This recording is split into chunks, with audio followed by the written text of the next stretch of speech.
Welcome to 99 TV. నేను సాయిసుత. Bulletin లో updates చూద్దాం. తిరుపతి తొక్కిసలాట ఘటనపై వైసీపీ నాయకురాలు మాజీ మంత్రి రోజా మరోసారి తీవ్ర స్థాయిలో స్పందించారు. ఈ ఘటన నుంచి సీఎం చంద్రబాబు తప్పించుకునే ప్రయత్నం చేస్తున్నారని ఆమె అన్నారు. చంద్రబాబుతో పాటు జిల్లా ఎస్పీ, టీటీడీ పాలక మండలి సభ్యులు అందరిపై కేసు నమోదు చేయాలని డిమాండ్ చేశారు. సుమోటోగా కేసు నమోదు చేయాలని కోర్టుకు విన్నవించారు. ఘటన జరిగి రోజులు గడుస్తున్నా బాధ్యులపై ఇంతవరకు కేసులు ఎందుకు నమోదు చేయలేదని రోజా ప్రశ్నించారు. ప్రోగ్రామ్ చేసుకుంటూ పోలీసుల్ని అధికారుల్ని తన చుట్టూ తిప్పుకొని వాళ్ళని పని చేయకుండా చేసి 6 మందిని చంపేసి ఇప్పుడు అధికారులకు తప్పిదమంటే ఇది తప్పించుకోవడం కాదా?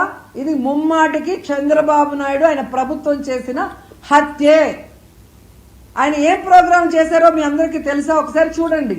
6, 7, 8వ తేదీ చేసిన ప్రోగ్రాంలు స్వర్ణ కుప్పం అంట, కుప్పం విజన్ 2029 అంట. 30 ఏళ్లకు పైగా కుప్పానికి ఎమ్మెల్యేగా ఉన్నావు. మూడు సార్లు ఆల్రెడీ ముఖ్యమంత్రిగా చేశావు. అప్పుడు చేయలేని స్వర్ణ కుప్పం ఇప్పుడు చేస్తానని ఇలాంటి ఒక క్రూషియల్ టైంలో పెట్టి నీ సెల్ఫ్ డబ్బా, నీ భజన నువ్వు చేసుకోవడానికి 6 మందిని చంపేసి 60 మందిని గాయాల పాలు చేసి మళ్ళీ కళ్ళబొల్లి మాటలు ఎంతవరకు మాట్లాడటం సమంజసం? కాబట్టి మొదటి ముద్దాయి చంద్రబాబు నాయుడే, అధికారులు కాదు. అధికారులను పని చేయకుండా నీ చుట్టూ నీ సేవ చేయించుకున్నది నీ తప్పు. ఇలాంటి సమయంలో పెట్టుకోకూడదు అలాంటి ప్రోగ్రాం. ఒకటి కొంచెం ముందైనా పెట్టుకోవాలి, లేదా పండగ తర్వాత అయినా పెట్టుకోవాలి. ఎందుకంటే వైకుంఠ ఏకాదశి 10వ తేదీ అని అందరికీ తెలుసు. నువ్వు తిరుపతిలోనే పుట్టావు. మీ చైర్మన్, టీటీడీ చైర్మన్ చిత్తూరు జిల్లా వాడే.